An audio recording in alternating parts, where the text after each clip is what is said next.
All right, there's something else real quick I want to throw out there and share with you guys is that if you follow along, if you've been keeping up, then you know that we do the thing with the Carbolyn, only Carbolyn right now because as far as I know, that's the latest, greatest, most useful for this purpose carbohydrate that's out there. It's available. It's modified carb. So I use the Carbolyn now. I've done them all, yes. Waxy maize back in the day. Waxy maize is like far inferior to Carbolyn. Vitargo, which is far inferior to Carbolyn.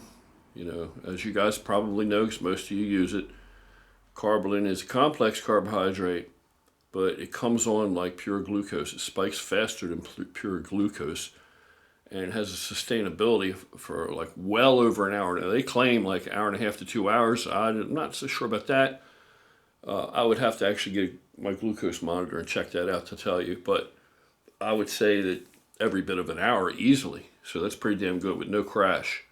But that's another video I am going to make when we get back and I have a glucose monitor because I do all this kind of shit like that. That's how I figure this shit out.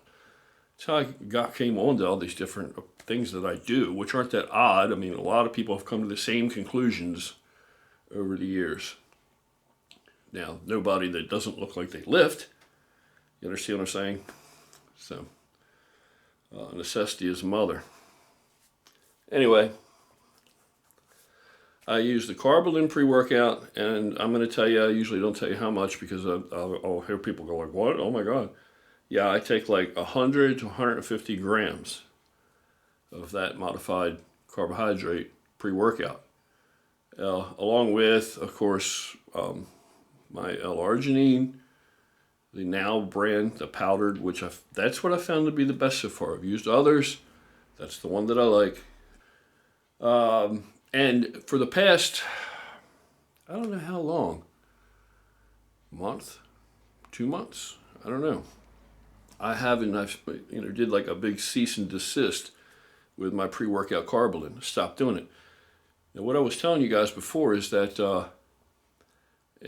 I'm able to supersaturate the muscles with glycogen between the insulin spike and just everything else. It does a whole bunch of stuff. It blunts that release of cortisol, and yeah, people go, oh, you got to have cortisol, you got to have this. Yeah, it really looks like it's holding me back that I don't.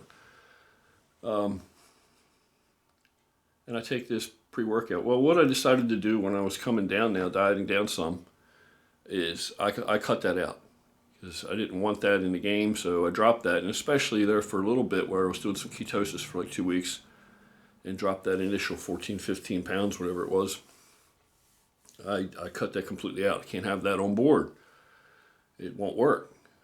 And what I've noticed now, concluded, is after, I think it's a month and a half, more than 2 months, that consistently that I haven't used it now, is that I'm not as full at all. I'm not as full. I'm not as round. Just absolutely not as full. There's no two ways about it. I'm not as full. So the Carbolyn and the way that I do it pre-workout, it absolutely makes a huge difference. And like I told you before, it's exactly like you get the same effect with people that use insulin, which I absolutely never recommend for anybody. It's just too much. It's ridiculous. There's no point in it. Why would you have to resort to that? I'm plenty big enough. I wouldn't, I don't need to do anything too reckless like that. So I wouldn't do that. Have done it, years ago when I was much bigger.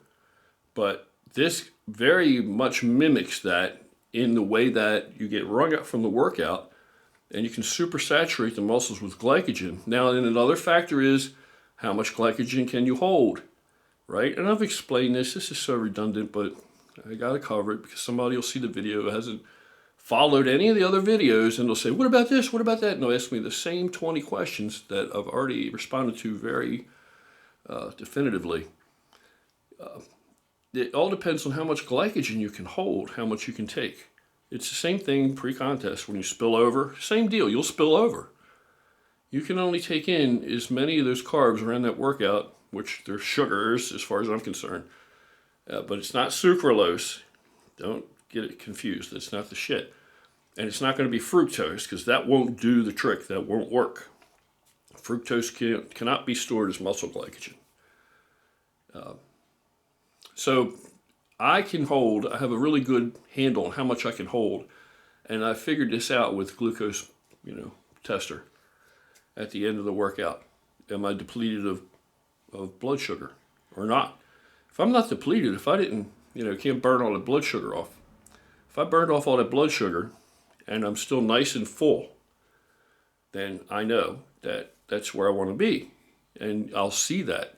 Once I know that amount, that dose, I can push the limit and I can take as much until I spill over. Once I spill over and there's just extra carbohydrate floating around, there's nowhere else to hold glycogen in the muscle, I'm full, then that's where you get fat. That's when it spills over and you hold water under the skin. You hold water in 3 different compartments in the body. Intracellular, and subcutaneously. And there's no need to get into all that. It's just like pre-contest shit. It's the same deal. When you load back up, you fill up with the carbohydrate. You can take in as many carbohydrates as you can hold glycogen-wise in the muscle. Once you're completely full and you can't hold any more carbohydrates, then any more carbohydrates and bang, you spill over. But it's a much more drastic and debilitating result then, in your appearance, because you're teetering on this edge and you've just put the body through this this very dramatic and stressful condition where you've pulled everything down first. So now you're reloading and you're supersaturating and boom, you spill over, and plus you've already gotten your water out. But in my case, doing it the way that I do with this, we're not concerned with all that. We're not pulling water out. We're not doing all this beforehand. But you see what the end result is. Over a period of time, if you consistently don't spill over and you do this consistently, you're able to hold more glycogen. You will actually hold more glycogen in the long run, capable of it, because your body just becomes better at doing anything you throw at it. It adapts. And you're not going to go from, being able to hold 50 grams to now you can hold 100 grams. That's, it's not going to be drastic, but it is going to be more. And you are going to be fuller. And the other thing is, over a period of time, that's how I get all the vascularity. And that's how my skin stays relatively thin. I don't hold much water under my skin. And I don't have to do much about that. It's just the way it is. But I contribute all that to this approach over a period of time, done consistently, every workout. So now I'm going to, start to build back up to that. So today, I'll start the Carbolyn back. Now, that means I got to wring it out. If I don't wring it out, I can't supersaturate it the same way. But if I can do that, I'll go work out. If we work out in Ohio this evening or tomorrow, then I'll move the Carbolyn in and we'll see what the difference is. I believe it'll be pretty drastic, and I believe that actually it'll only take 1 or 2 days and I should be able to fill up a lot more. But it's absolutely, I just wanted to run that by you guys and to tell you that, that's one thing I haven't really come at it from that angle before, where I just cut it off and see what happens and continue to train and do everything. Because once I find something that works, well, if it's not broke, don't break it. Why would I not continue to do that or utilize that approach? So this time around, because of the diet, because I was just trying to very easily and like in a lackadaisical almost approach to coming down in body fat. So I just wanted to take every little bit that I could out of the equation that could prevent that, just to make it as easy as possible, because I really didn't feel like putting myself through a whole lot of grief over it. So I couldn't have the Carbolyn in there. It's just too many carbs between the workouts, and especially because I've been working out more frequently as I get ready for this, expo, because I want to look as decent as I can look. And by really beating the shit out of my body, as it's aggravated, it responds with inflammation in the muscle. So it is what it is. Anyway, so I'm going to bring Carbolyn back on, and I already can tell you ahead of time, and you'll be able to see the difference visually. I can already tell you ahead of time that once I fill back up, this is me flat, believe it or not. It's me pretty flat.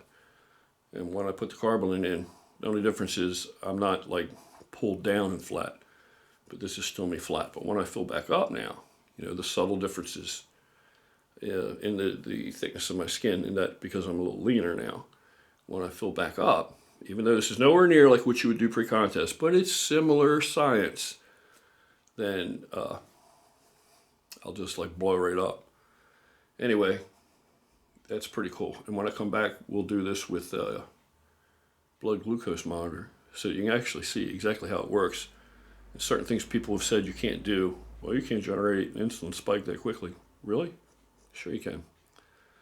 So I can show you all that when we get back. All right, you guys take care. Have a great day.